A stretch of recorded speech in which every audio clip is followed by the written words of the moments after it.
Hi guys, welcome to another video lesson. It is incredibly hot today, but we're going to soldier on anyway. We're going to be looking at some pocket fills.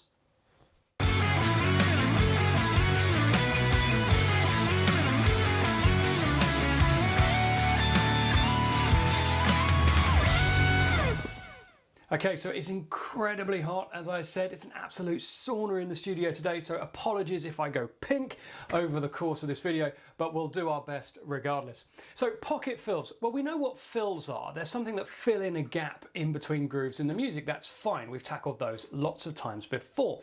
So what do we mean when we talk about pocket? Well, I've heard this interpreted in a number of different ways by different drummers. I don't think it has a fixed meaning per se. Some drummers interpret it as feel and groove.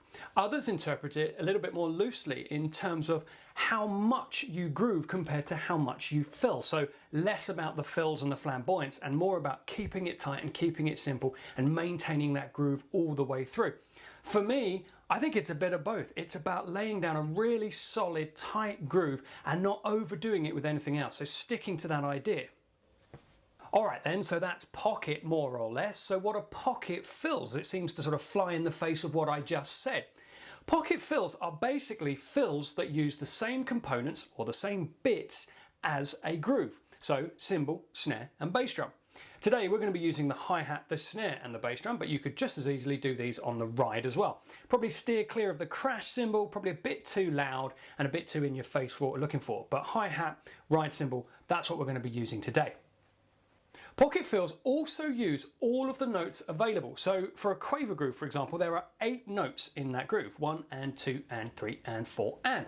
So a pocket fill uses all 8 of those. There will be a bass and a snare drum on every single cymbal in these fills. We're going to be taking a look at 2 pocket fills today.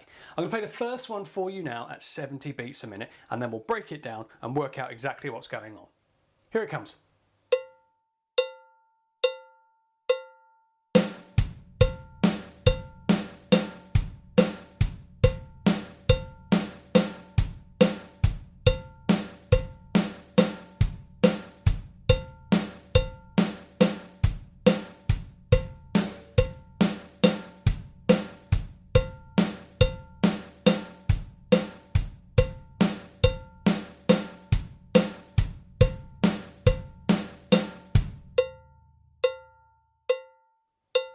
I'll say this now in case I forget, and this applies to any video lesson that I'm doing.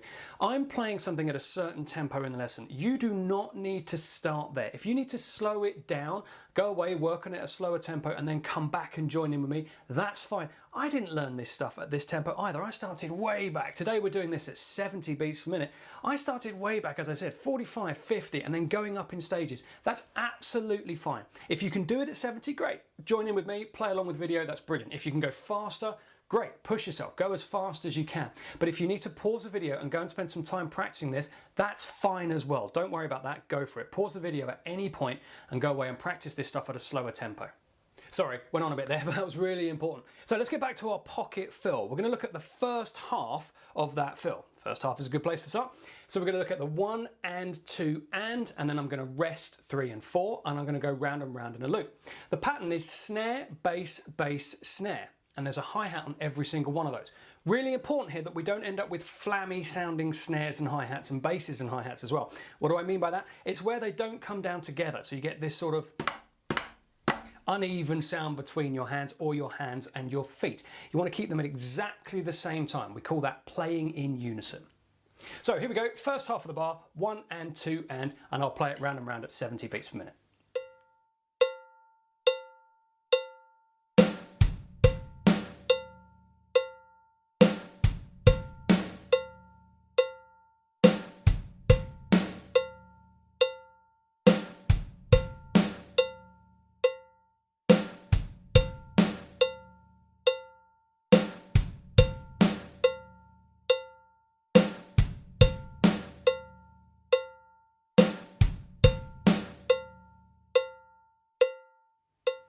So the second half of the bar is the reverse of that. So we're going to go kick, snare, snare, kick. Again, I'll play just that half. So I'll rest beats 1 and 2, and I'll come in for 3 and 4 and 70 beats per minute. I'll run it round a few times. Join in when you can.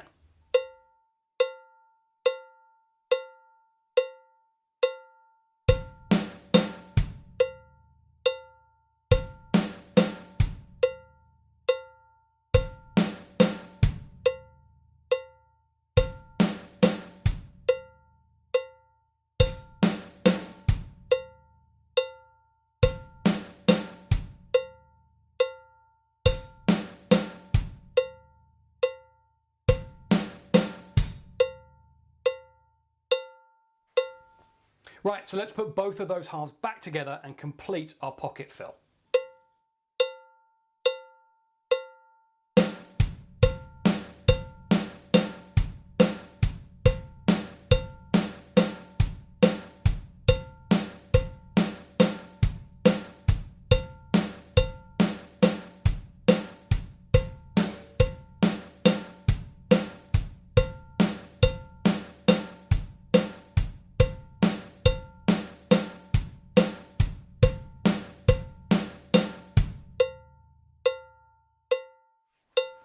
You know what's coming next? It's a 3-1 resolve. Every time we learn a new fill, we want to put that in context and see what it sounds like with a groove. I've gone for a quaver groove with a bass drum variation on 2-and. You can go for any quaver groove you like here. We're looking for an even transition from groove to fill and back again. Here it comes.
As you guys know, I'm a big fan of getting as much out of one idea as you possibly can.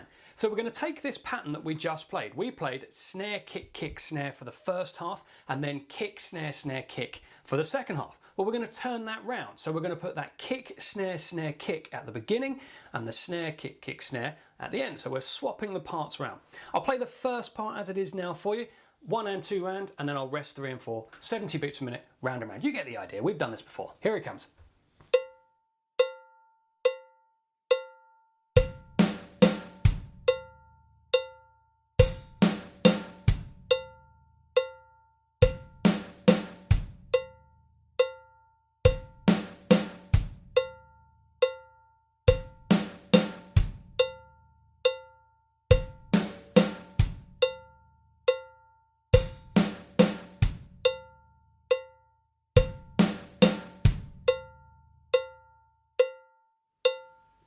So here's the second part, snare, kick, kick, snare. Again, I'll rest beats 1 and 2 and play the second half of the bar in a loop.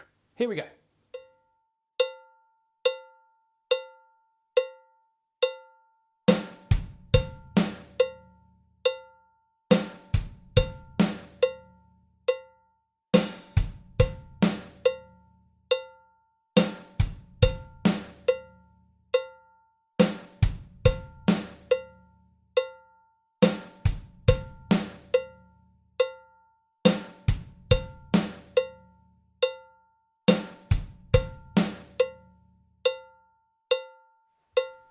Now we're going to put those two parts together and complete our new pocket fill.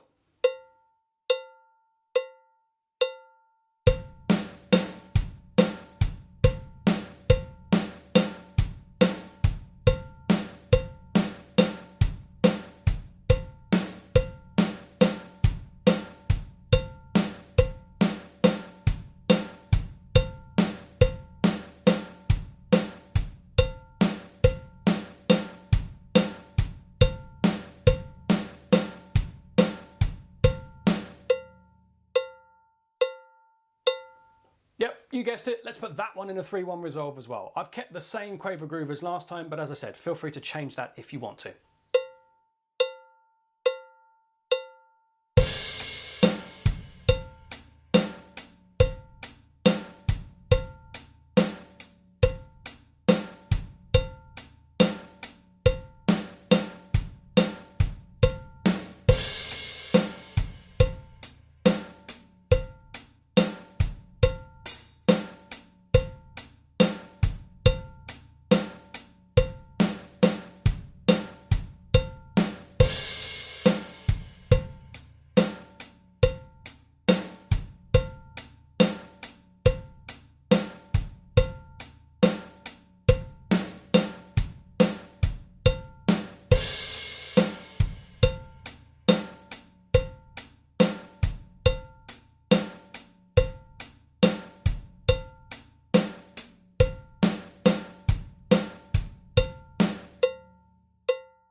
So there you have it, pocket fills, a fill that uses the same components or bits as a groove, cymbal, snare and bass drum.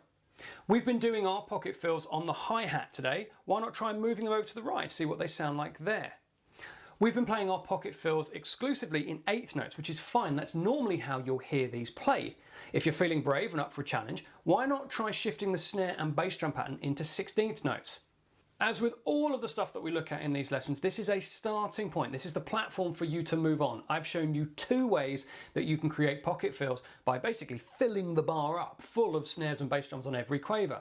That's not the only 2 possibilities, of course not. There are loads of them. Experiment, have some fun. What different pocket fills can you create? I love playing these because it's a really good way of sneaking fills into grooves without sounding too flashy, too show-offy moving around. Sometimes the song doesn't call for us to blaze around the drum kit. Sometimes we don't want the sound that we get from toms, the kind of boomy or pitch sound from the toms. We want something that breaks from the groove but isn't a fill that moves around the kit. These are perfect for that sort of thing. What other applications can you find for these? Have a listen to some songs, play along to some of your favourite tunes, see if you can throw these pocket fills in. What effect do they have on the music? So that's it for today's lesson on pocket fills, guys. I hope you enjoyed that. If you've got any questions, please feel free to get in touch. If you're watching this on YouTube, like and leave a comment down below. I will get back to you as soon as I can. Stay safe and enjoy your drumming.